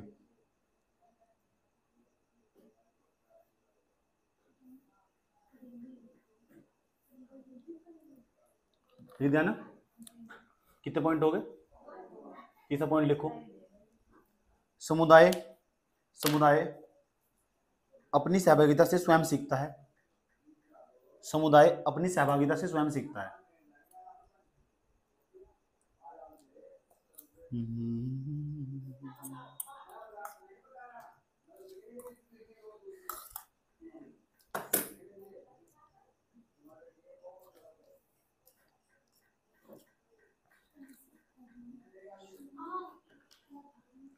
इसके माध्यम से प्रशासन व जनता दोनों शिक्षित होते हैं। इसके माध्यम से प्रशासन व जनता दोनों शिक्षित होते हैं।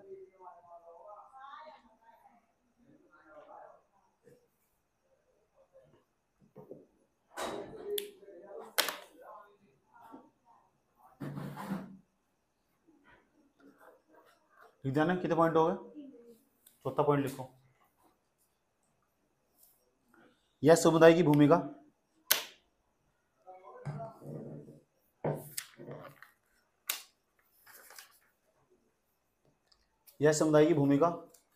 एवं महत्ता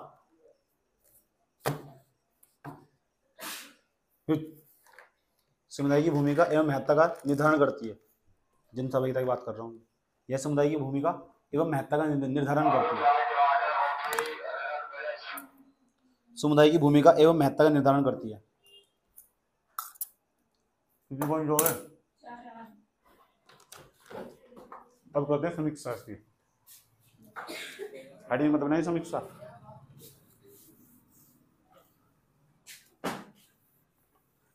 खत्म होने वाला हो रहा है वो। एकदम नए पेज से स्टार्ट कर दो, यहीं से स्टार्ट करो, थोड़ा सा गैप छोड़ो, इतना सा गैप छोड़ दो।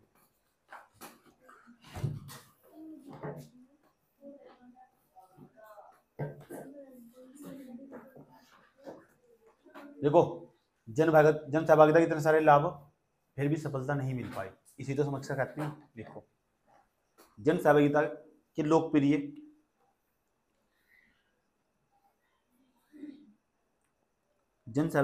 लोकप्रिय नारे के बावजूद जनसहभागिता कहते जनसभ्यता जनसभ्यता चिल्ला रहे तुम, ये लोकप्रिय नारा बना दिया तुमने। जन सहभागिता के लोकप्रिय नारे के बावजूद भी, जन सहभागिता के लोकप्रिय नारे के बावजूद भी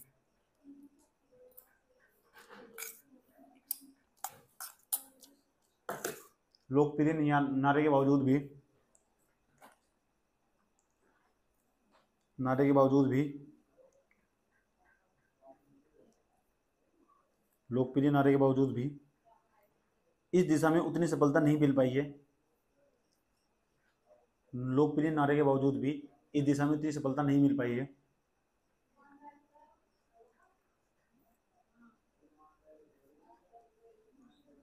जितनी अपेक्षा की गई थी, जितनी अपेक्षा की गई थी।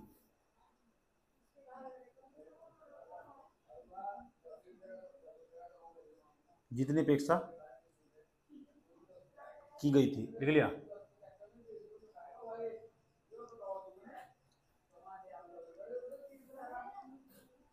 क्योंकि सत्ता का विकेंद्रीकरण नहीं हो पाया है। मैंने कहा था नहीं, सत्ता का केंद्रीकरण आज भी बहुत बड़ी समस्या, क्योंकि सत्ता का विकेंद्रीकरण नहीं हो पाया है। सत्ता का विकेंद्रीकरण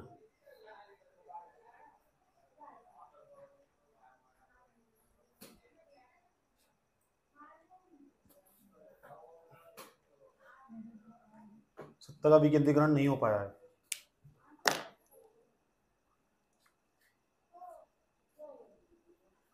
नीचे नए नाम से लिखो, साथ साथ ही विकासशील देशों की निर्धनता, विकासशील देश ही तो हम, साथ साथ विकासशील देशों की निर्धनता,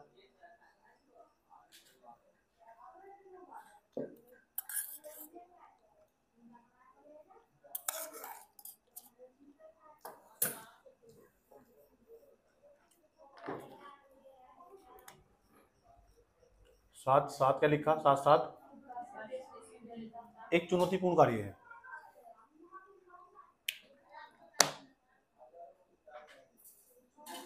एक चुनौतीपूर्ण कार्य है।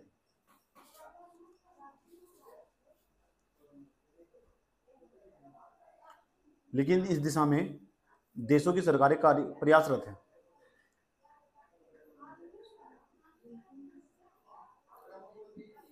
लेकिन इस दिशा में देशों की सरकारें प्रयासरत हैं।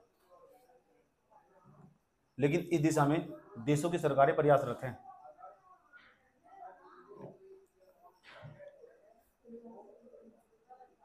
किंतु सफलता तभी प्राप्त की जा सकती है, किंतु सफलता तभी प्राप्त की जा सकती है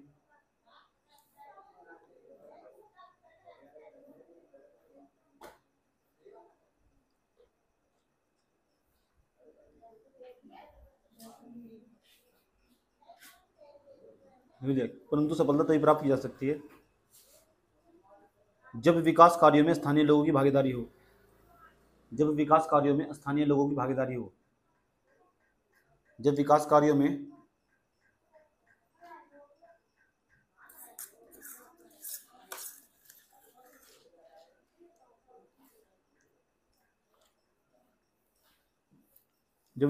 में स्थानीय लोगों की भागीदारी हो।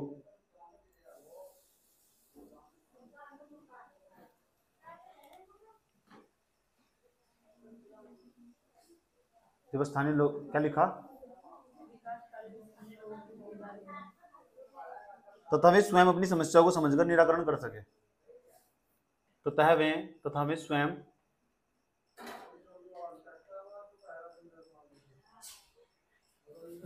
अपनी समस्याओं को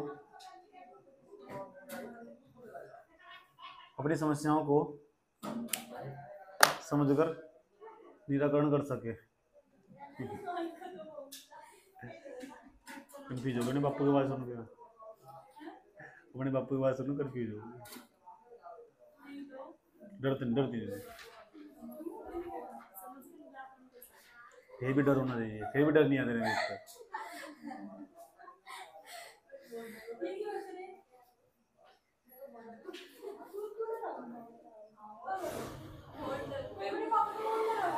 शर्माहट तो नहीं चाहिए थोड़ी बहुत ही।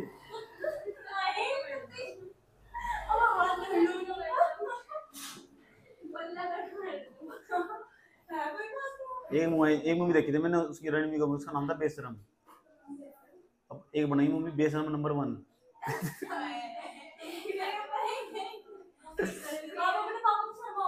हाँ, बाप है मेरा वो, जन्म दिया मुझे। तो मैं ये मुंह पहाड़ने का मतलब नहीं होता, शर्माने का मतलब वो रिस्पेक्ट। समझ में आया बात है? बाप मैं भी क्यों डरूं, क्यों फलाने में क्या रिस्पेक्ट है तेरा, तमीज नहीं है तो आजकल के बच्चे आधुनिक मॉडल का। क्या लिखा भी तुमने, क्या लिखा? निराकरण। लेकिन लेकिन लेकिन लेकिन लेकिन एक पिक्चर का नाम था लेकिन, देख लेना घर जाकर आप। भूत की पिक्चर है, सबसे पहली पिक्चर भूत की है लेकिन।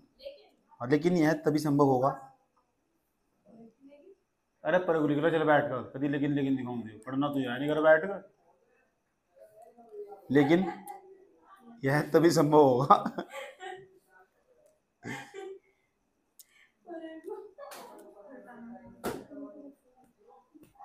लेकिन यह तभी संभव होगा जब उच्च स्तर का उच्च स्तर का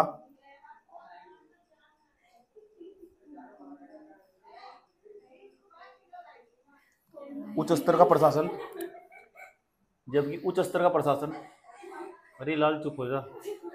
उच्च स्तर का प्रशासन, जबकि उच्च स्तर का प्रशासन, यार बात ना करो, चुप हो जाओ। प्रशासन क्षेत्रीय, उच्च स्तर का प्रशासन क्षेत्रीय नौकरशाही को सहयोग प्रदान करिए। क्षेत्रीय नौकरशाही को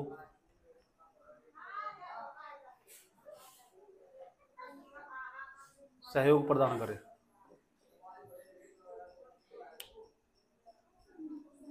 सहयोग प्रदान करे तथा जनता भी इस दिशा में मनहयोग से कार्य करे। तथा जनता भी इस दिशा में मनहयोग से कार्य करे।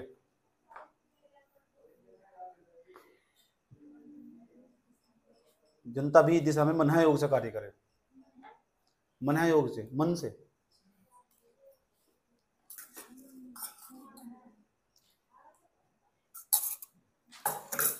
ओके,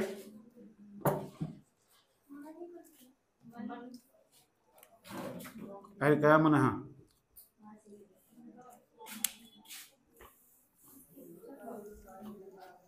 अब सुनो, कार्य करे पर्सन नंबर फर्स्ट। अब देखो क्या कहेंगे, 5% पूरे देंगे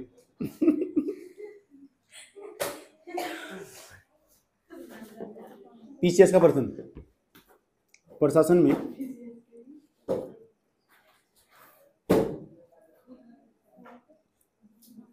जन भागीदारिता, हाँ,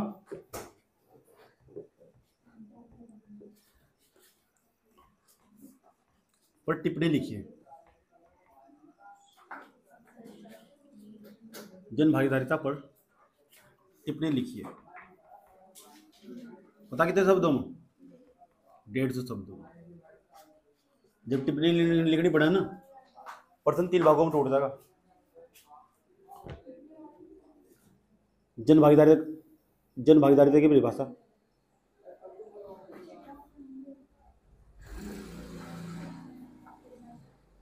परिभाषा, एक तो, दूसरा परिभाषा, और दूसरे नंबर पर भाई परिभाषा के बाद लिखोगे आप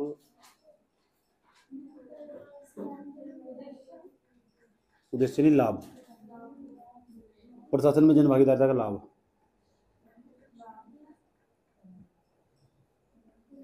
जन भागीदारी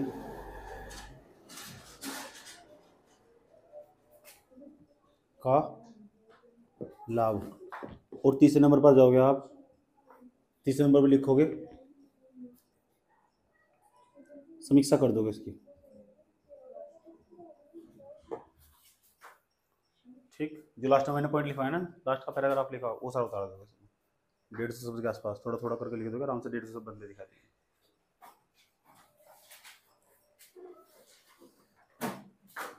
कोई दिक्कत यहाँ तक? अगर बताओ स्वच्छता पर कोई क्वेश्चन आया, स्वच्छता पर कोई क्वेश्चन आया और सरकार कह रही कि हम स्वच्छता को बढ़ावा देने के लिए क्या कर सकते हैं, तो जन भागीदारी एक पॉइंट हो सकता, नहीं हो सकता, डाल सकते नहीं पॉइंट आराम से। जन भागीदारिता को बढ़ावा दो। बिना जन भागीदारिता के आप स्वच्छता कार्यक्रम को सफल नहीं बना सकते। चाहे मोदी जी कितने कार्यक्रम चलो, कोई सा भी कार्यक्रम चला रहे हो, कार्यक्रम को कोई भी प्रोजेक्ट को, किसी भी परियोजना को कोई भी क्वेश्चन आया ना, सुन लो मेरी बात ध्यान से, किसी भी परियोजना को कोई भी क्वेश्चन आया, कोई कार्यक्रम चलाया, कोई बहुत बड़ा अभियान चलाया, उसे बिन जन भागीदारिता के तुम कभी सक्षम बना ही नहीं सकते। बना दोगे तो 10 लाइन आराम से निकाल कर लिख दो नहीं, जो मैंने डाटा दिया 5-10 लाइन, इसके क्या लाभ होंगे इसके और क्या क्या इसकी समीक्षा होगी, और लास्ट में जाके लिख देंगे इस कार्यक्रम को ना बिना जन भागीदारी के सफल नहीं बना सकते। समीक्षा के पॉइंट हर जगह डाल लेंगे, सारे के सारे पॉइंट। दोबारा फिर समझ लो मैं कितनी इंपॉर्टेंट बात बता रहा हूँ। मैंने समझ तुम आधा आधा कंटेंट दे दिया। तुम अगर चलाया कि कोई भी योजना उठा ले, कोई भी योजना, पीएम गति शक्ति योजना उठा लो, है समझ में, तो ये कोई सी भी योजना हो, कोई सा भी कार्यक्रम हो, कोई सा भी अभियान हो, अगर उसे लेकर आज के बाद यूपीएससी में सवाल पूछा गया ना, तो जन भागीदारी तुम समझ लो, लाभ जो बताया तुम लास्ट में समीक्षा, समझेगा इसकी परिभाषा, ये दिमाग में रट लेना, ये लिख के जाएंगी। समझ में आया बात? या जैसे तुम एक ये दिखाओ, बुक दिखाओ, है इसमें तुझे पता क्या अभी, कल परसों की जागती तुम सही कह रहे थे, आपकी उम्र होगी।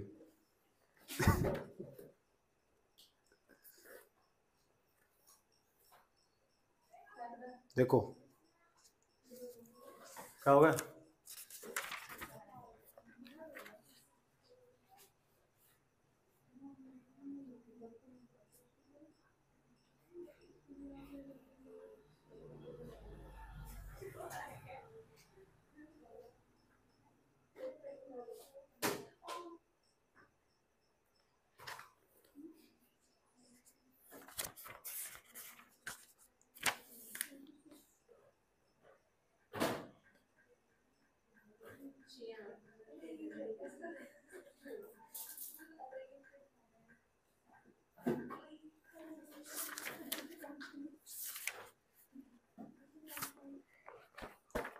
तेरे बिन और जना।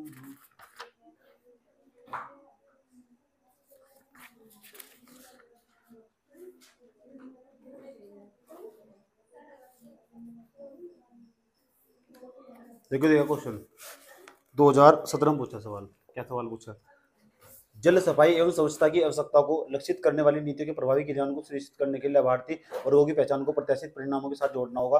वास योजना के संदर्भ में इन कथनों का परीक्षण कीजिए। करी स्वच्छता की बात, आज समझ लो, और स्वच्छता स्वच्छता तो हमारे लिए ही, तो जब तक जनता की भागीदारी नहीं होगी कहीं स्वच्छता। आज समझ लो, कोई परियोजना बनाई, दोनों प्रोजेक्ट चला रहे तुम, तो जब भी किसी परियोजना के ऊपर लिखने को आएगा ना क्वेश्चन, ऐसे बहुत सारे क्वेश्चन मिलेंगे, तुम आराम से 10-12 लाइन आराम से निकाल लेना, आधा पेज तुम्हारा भरेगा ही भरेगा। यही तो कलाकारी खेलनी, तुम इसी कंटेंट के साथ लिखना, जहाँ भी लिखना क्या क्या याद करना, रट्टा मारना, इसकी परिभाषा रट्टा मारनी, जो मैंने तुम्हें स्टार्टिंग में रटवाया तुमने, इसके लाभ और ये समीक्षा, बस काम खत्म। कुछ भी आ जाए ना आराम से यहाँ तो पॉइंट निकाल लोगे तुम, ये मेन ही तो पॉइंट निकालने तुम। भ्रष्टाचार एक लाइन ऊपर से लिख दो क्या, प्रशासन में अगर भ्रष्टाचार कम करना तो भ्रष्टाचार में तो पॉइंट चला जाएगा वहां तक। ये कलाकारी धीरे धीरे सीखोगे तुम, एकदम नहीं सीखने के, 1-1.5 साल में आराम से पक्के हो ही जाओगे, पता लग जाएगा कहाँ से कनेक्ट करके लिखना। हमारे पास यही कंटेंट है बस, जन भागीदारिता का, चाहे कोई सा भी क्वेश्चन हो जाए आराम से 10-12 लाइन में जाता भैया जी ने, आराम से टेक ले जाएंगे इसके क्वेश्चन। ठीक, जैसे कोई पूछ रहा है ये वर्तमान समय में ये स्वच्छता सर्वेक्षण में भारत की रैंकिंग क्यों घटती चली जा रही है, क्योंकि जन भागीदारिता नहीं है। आया समझ में, यहाँ केंद्रीकरण की प्रवृत्ति लगातार तेजी के साथ बढ़ रही, विकेंद्रीकरण हो नहीं रहा, लिखवाया नहीं मैंने समीक्षा में तुम्हें, तो ये बताया जा रहा तुम, ऐसे पॉइंट निकालने होंगे तुम्हें। और जब भी तुम एडिटोरियल क्वेश्चन लिखो ना, तो ये कुछ कंटेंट ना एडिटोरियल क्वेश्चन लिखते वक्त तो सोच ले करो, तुम्हारी पॉलिटी कॉपी में कुछ ऐसा आएगा 1-2 लाइन, सोच ले बैठे बैठे, ये काम करे करो। जो नोट्स का देखो, नोट्स में गवर्नेंस के नोट्स में कुछ ऐसा है क्या, इकोनॉमिक्स के नोट में तुमने कुछ ऐसा पढ़ा था, उसमें से निकाल कर लिख लिया कंटेंट। आया समझ लो, हाँ तो शब्दावली मिलेगी ना, गवर्नेंस के नोट जो तुम्हें लिखवाया गया ना, उससे शब्दावली का विकास हुआ दिमाग में। आया समझ लो, जो शब्दावली, क्योंकि 5-4 क्वेश्चन तुम लिखते हो तो घर जाकर तुम उसमें चले गए दिमाग में, और तुम बता क्वेश्चन लिखते हो तो क्या है, 3-4 कोई भी क्वेश्चन तुम लिखोगे ना, एक तो उसका महत्व हो, लाभ हो, चुनौतियां हो, हर क्वेश्चन में यही लिखे जा रहा है, और क्वेश्चन लिखे जा रहा है, और इंट्रोडक्शन और आगे की रहा, बात खत्म। समझ में आया? अगला क्वेश्चन,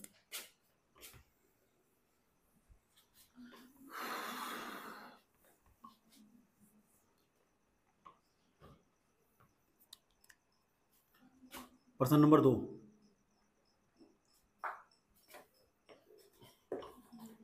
प्रशासन में जन भागीदारी जन भागीदारी जन भागीदारी को बढ़ावा देने के लिए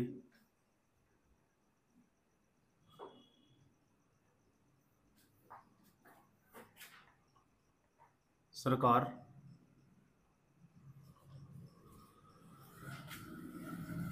ने कौन कौन से प्रयास किए?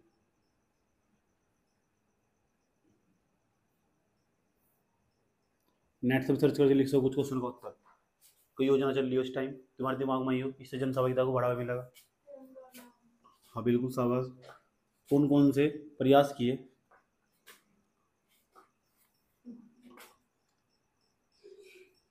इसके समक्ष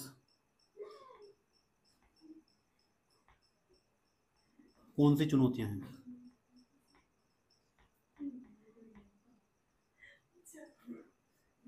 आराम से लिख सको, तो सिंपल प्रश्न है इसका। प्रश्न नंबर 3, प्रश्न नंबर 2 हुआ था, प्रश्न नंबर 3।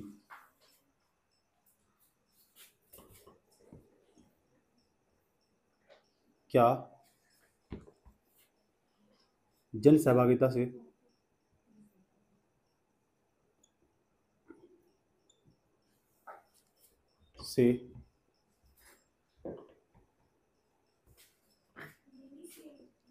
क्या जन सहभागिता से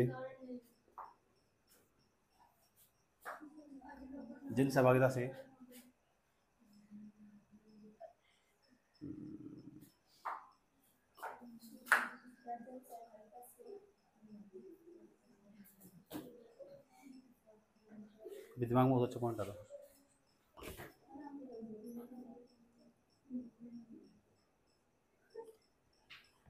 सुशासन नहीं, लोकतंत्र की मूलभूत अवधारणा को प्राप्त किया जा सकता है।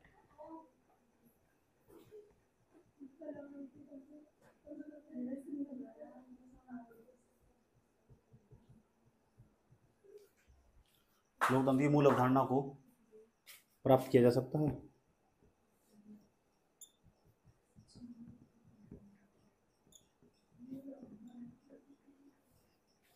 प्रश्न नंबर 4।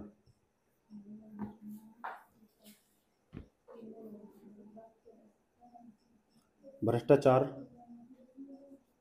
क्या है?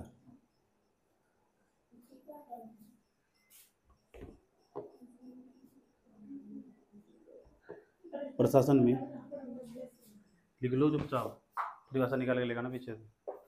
भ्रष्टाचार क्या है? प्रशासन में भ्रष्टाचार को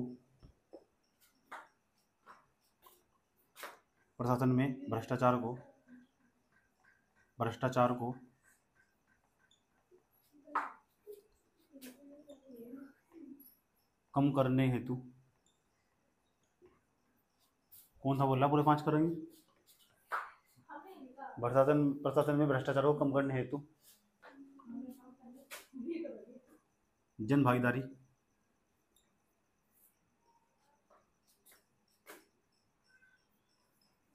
एक प्रमुख कारण बन सकता है।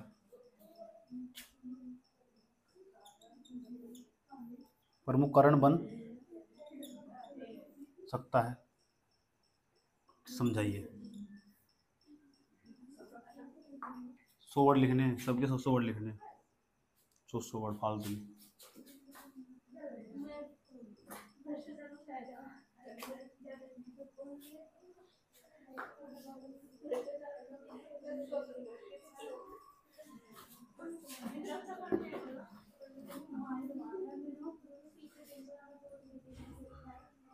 भारत में केंद्रीकरण की प्रवृत्ति को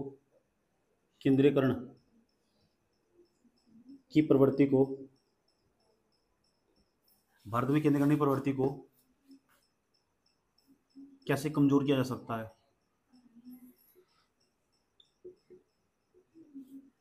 केंद्रीकरण की प्रवृत्ति, हर चीज़ को केंद्रीकरण दिखा दिया हमारे यहाँ। केंद्रीकरण की प्रवृत्ति को कैसे कमजोर किया जा सकता है? जो हंसर है ना, इनका 2 साल बाद नंबर आएगा। टीजीपी पेपर देंगे ना, उसके 2 साल बाद नंबर आएगा।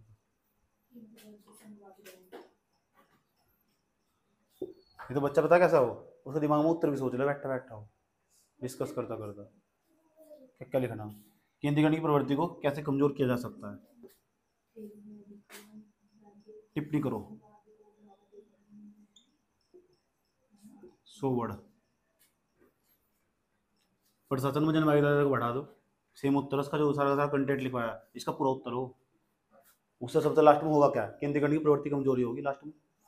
आज समझ में, लास्ट में लिखवाई मैंने भी केंद्रीय गण की प्रवृत्ति को बढ़ावा देने रखा है ना, लास्ट में लिखवाया तो उसका उत्तर वही है।